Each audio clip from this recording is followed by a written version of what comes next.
За мен е изключителна чест, че 11 години след първата церемония по награждаването на футболист на футболистите, отново сме заедно, този път за сезон 2011-2012.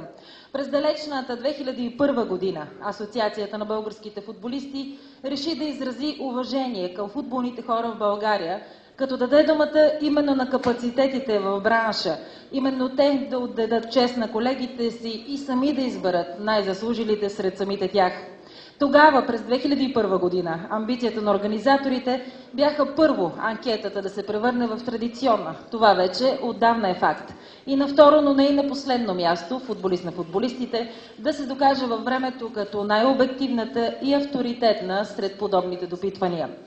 Последното, именно и колегите всъщност са тези, които и тази година оцениха по достойство победителите, а за един професионалист няма нищо по-хубаво и вие го знаете, това да бъде оценен от своите колеги и от конкурентите, разбира се. Вече знаете, победителят в различните категории е един, но избран на принципа пръв между равни, неговите подгласници са двама, второ и трето място при нас няма, всички са заслужили. И преди да пристъпим към награждаването, ще изкажа благодарност от името на организаторите и Асоциацията на българските футболисти, на нашите спонсори, благодарение на които и тази година сме тук и заедно. Асоциацията на българските футболисти благодари сърдечно на генералния спонсор на проявата betatHome.com и още на компаниите Hyundai, Coca-Cola, Загорка и Бутик Винчинт бай Весела Тотева. И така, точно сега обявявам и на началото на тържественото награждаване.